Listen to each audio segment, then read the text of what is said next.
నీకు ఆ డబ్బులు ఇచ్చి తీసుకొస్తేనే అలా కదండి, అలా కదండి. మీకు డబ్బులు ఇచ్చి మీటింగ్ వస్తే వీడు చెప్పి మాటే విననోడు వీడి కోసం ఊళ్ళు దాటి వచ్చి ఓట్లేస్తారా? ఎందుకు వేస్తారా?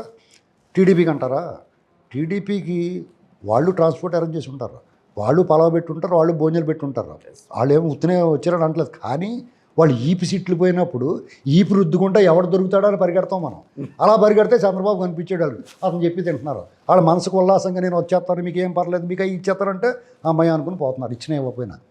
అందుకని అతని కోసం మీకు స్పష్టంగా మంగళగిరిలో ఒక ఆర్టీసీ డ్రైవరు ఓ సాక్షి విలేకరు వెళ్ళి కొట్టేస్తుంటాడిని ఇల్లు దుబ్బేస్తానికి. అయ్యా చంద్రబాబు టీడీపీ వాళ్ళు రెండయ్య బాబు కాపాడండి అని అడిగాడే లేదా? ఆ వీడియో బయట తిరిగిందే లేదా? అభూతకల్పనలు కాదు. అంటే గజేంద్ర మోక్షంలో ఏనుగును ఒక ముసలు పట్టేసుకుంటే శ్రీ మహావిష్ణువు కోసం ఎలాగైతే గజేంద్రుడు మొరబెట్టుకున్నాడో చంద్రబాబు గురించి అలా మొరబెట్టుకున్నారు. సో ముసలి వైఎస్ఆర్ కాంగ్రెస్ పార్టీ ఇక్కడ అండి, అంతే కదా. వాళ్ళు అధికారంలో ఉంటే మడుగులో ఉన్న ముసళ్ళాటోళ్ళు అండి. అధికారం కోల్పోతే ఒడ్డునికి వచ్చిన ముసలిని కుక్క కూడా కరిసేస్తుంది. అర్థమైందా? ఇప్పుడు అందుకని వాళ్ళు అధికారం పోతుందని కానీ పిచ్చెక్కిపోయి ఎర్రెక్కిపోయి మాట్లాడుతున్నారు. ఆ దాడులు ఎందుకు చేస్తున్నారు అనుకుంటున్నారు? ఇప్పుడు ఇలాగే దాడులు మొదలెడితే కేంద్ర బలగాలు దిగుతాయి. రేపు 4వ తరగతి తర్వాత వాళ్ళు ఎగరేసి తంతారో ఎగిరెగిరి తంతారో అవి ఆపుకోవడం కోసం కేంద్ర బలగాలు ఉంటే రక్షణ పొందొచ్చు అని. ఒకటండి, లాజిక్గా మనం ఆలోచిస్తే గెలుస్తామన్న కాన్ఫిడెన్స్ ఉన్న వాళ్ళు ఎందుకు దాడులు చేస్తున్నారు ఇక్కడ? ఇప్పుడు గెలుస్తానికి కాంపిటీషన్ ఉంటే ఎందుకు ఇంట్లో పడుకుంటారు రాయిగానే. వాళ్ళకి ఏంటంటే నాని గారి మీద దాడి చూద్దాం, పులివర్తి నాని గారి మీద దాడి. సో ఆయన చెవిరెడ్డి భాస్కర్ రెడ్డి గారి వాళ్ళ అబ్బాయి మీద పోటీ చేశారు చంద్రగిరిలో. సో ఆయన మీద దాడి చేయాల్సిన అవసరం ఏంటి? పద్మావతి యూనివర్సిటీ తర్వాత ఆయన మీద దాడి ఎందుకు చేశారంటే ఉక్రోషం, తట్టుకోలేరు. ఏంటి ఉక్రోషం? ఎక్కడ ఓడిపోతున్నారు జరిగిన ఓటింగ్ లో జరిగిన ఇదే, లేకపోతే ఎక్కడ తేడా వచ్చింది? దాని ఉక్రోషం ఎందుకు వచ్చిందంటే ఏం చెప్తాం? వాళ్ళు దోల తీరిపోయిన తర్వాత బాధ వస్తుంది కదా, నేలనేసి కూడా వేస్తారు కదా. అప్పుడు మనం అనుకున్నది అవ్వకపోతే వాళ్ళు ఏటో నమ్మకం, నువ్వేం మా నమ్మకం జగన్ అన్న అన్నారు, దోల తీరిపోయింది. అతనేమో ఇంట్లో పడుకున్నాడు.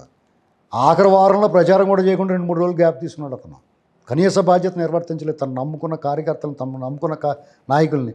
వాళ్ళు పిఠాపురం వెళ్ళారు, పైన ఇంకో దెబ్బ అయిపోయింది. ఇప్పుడు పిఠాపురం వెళ్ళాడు. మీరు ఇంకోటి గమనించడం మర్చిపోయారు.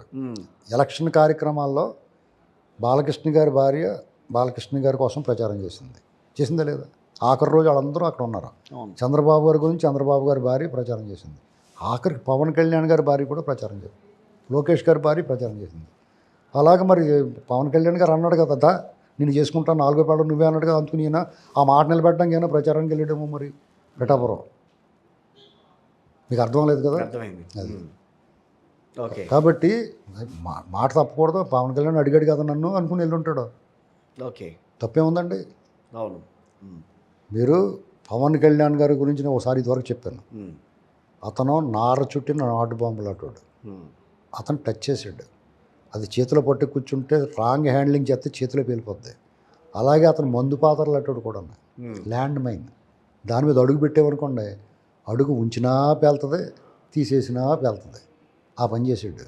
అందుకని ఆ విస్ఫోటనంలో వీళ్ళందరూ అంత వెనకేసుకొస్తున్నారు పవన్ కళ్యాణ్. నేను వెనకేసుకొస్తాను ఉన్నదానం. ఇప్పుడు 2014 నుంచి 19 వరకు గవర్నమెంట్లో ఉన్నప్పుడు జనసేనకి సంబంధించిన వాళ్ళు గవర్నమెంట్లో లేకపోయినా పవన్ కళ్యాణ్ గారు మొదటి నుంచి కూడా 2014లో మీకు సపోర్ట్ చేసిన, ఆ తర్వాత మళ్ళీ చాలా వ్యతిరేకించాడు. ఆయన చాలా సందర్భాల్లో వ్యతిరేకించాడు. అందుకనే అతనంటే గౌరవం. మంచి చెడుగా చూస్తాడని. ఇప్పుడు నేను పవన్ కళ్యాణ్ వెనకేశ్వర తొలిప్రామ సినిమా కాడి నుంచి అతను బాగా యాక్ట్ చేస్తాడని నమ్మకం. అతను అలా కదండి, అతను యాక్టర్గా అతనే గౌరవం అభిమానం ఉంది. బాగా యాక్ట్ చేస్తున్నాడు, మంచి బాగుంది సినిమాలు అనిపిస్తాయి. మినిమం ఎంటర్టైన్మెంట్ ఉంటుంది. మరి ఇచ్చిన 100 రూపాయలు 150 రూపాయలకి బొక్క ఉండదు ఏంటండి, అవరా?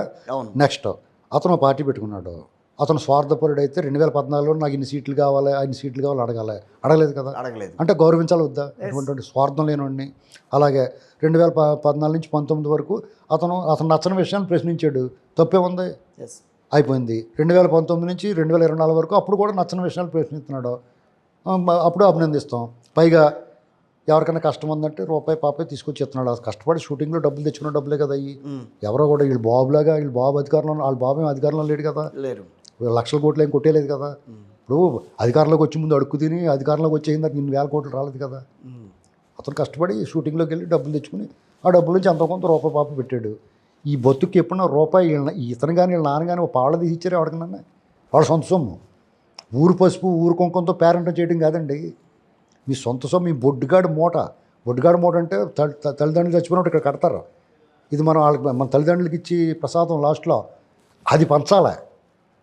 అది పంచినోడు మొగోడు, అది పంచినోడు ధర్మాత్ముడు, అది పంచినోడు దానగుణ రాజశేఖర రెడ్డి సంపన్నుడు. గారి పేరు మీద ఆయన హాస్పిటల్స్ ఉన్నాయి, ఆయన రూపాయి డాక్టర్ అని చెప్పి ఆయన కూడా మంచి రూపాయి డాక్టర్ అని వాళ్ళు ప్రజలు మీలాంటి వాళ్ళు. రాజమండ్రిలో ఉంటుంది ప్రేతాత్మ, ఉండగల అరుణ్ కుమార్ అండి. రాజశేఖర రెడ్డి ఆత్మ ఏమో రామచంద్రరావు, ప్రేతాత్మ ఏమో ఉండగల అరుణ్ కుమార్. వీళ్ళు చెప్తారు వాళ్ళు పొగడమని చెప్పి కూడా అంట, పొగడకపోతే ఏమైనా పొగడలేదట అని కూడా అంట. ఇలాగా మీ ఇందాక నేను చెప్పిన ప్రొఫెసర్లు వామపక్ష భావజాలు ఉండి అమరావతిని భ్రమరావతి అన్న మెట్ల దగ్గర కట్ల పాములు ఇవన్నీ కూడా నోట్లు నొరగలు వచ్చేలా పొగుడుతూ ఉండేవారు. వాళ్ళకి ఇచ్చి సూట్ కేసులు కవర్లు అందేసుకుని ఓకే అలాగ ఫ్యాబ్రికేటెడ్ అదంతా. Right okay. మీకు వాళ్ళు నరరూప రాక్షసులండి. ఈ సమాజాన్ని విచ్ఛిన్నం చేసేసారు, సమాజాన్ని కలుషితం గత చేసేసారు. 5 ఏళ్లుగా పరిస్థితి అదేనంటారా రాష్ట్రంలో? అంతకన్నా ఎక్కువ. అసలు ఇంకా మీకు మనకు కొన్ని తెలియదు. రేపు అధికారం మారిన తర్వాత వస్తాయి బయటికి, ఆ తవ్వకాల నుంచి బయటపడితే వీళ్ళు చేసిన దుర్మార్గాలు ఇంకా. ఏంటండి ఏమైపోయింది ఆంధ్రప్రదేశ్ అంటే అంత గొప్ప రాష్ట్రం ఏముంది అక్కడ? ఇవాళ ఇన్ని లక్షల మంది బయట నుంచి వచ్చి ఓటేసారంటే ఇన్ని లక్షల మంది బయటికి ఎందుకు వెళ్ళిపోయారు చెప్పండి సమాధానం ఫస్ట్. ఎస్, గత ఎన్నికలు అంతమంది లేరు కదా, ఇప్పుడు వచ్చారంటే అంతమంది పారిపోయారు అక్కడి నుంచి. జనాభా పెరిగినప్పుడు న్యాచురల్గా 10 లక్షల మంది పెరిగారు, కానీ 30 లక్షల మంది కదా వెళ్ళారు బయట నుంచి. Yes okay. ఇప్పుడు మీరు ఏదన్నా సరే ఆంధ్రప్రదేశ్ వాళ్ళు ఉనికిని కోల్పోయే పరిస్థితి తెచ్చాడు, సిగ్గు శరం వదిలేశాడు. ఆంధ్రప్రదేశ్ రావాల్సిన తెలంగాణ రేపు జూన్ 2వ తారీఖుతో టైం అయిపోయింది. ఏమి సాధించాడు, ఏమి చెప్పొచ్చాడు? ప్రత్యేక హోదా తెచ్చాడా? మద్యపాన నిషేధం చేస్తున్నాడు, చేసాడా? సిపిఎస్ రద్దు చేస్తున్నాడు, చేసాడా? పోలవరం కట్టాడా? అమరావతిలో ఇక్కడ ఇల్లు కట్టుకుంటున్నాడు. ఈ సాలదా ఇతను ఫెయిల్యూర్, అట్టర్ ఫెయిల్యూర్ అని ఏదో పసుపు కుంకాలు ఇచ్చాడు, లేకపోతే పప్పు బెల్లాలు పంచాడు, ఏదో పెద్ద విశేషం అని చెప్తాడు. ఎవడ పెంచడం? మీ ఎదురుకుండా అక్కడ కలర్ సోడా కొట్టుకుంటాడు ఒక ఆయన, అతను తీసుకెళ్ళి కూర్చోబెట్టండి సీఎం సీట్లో, బటన్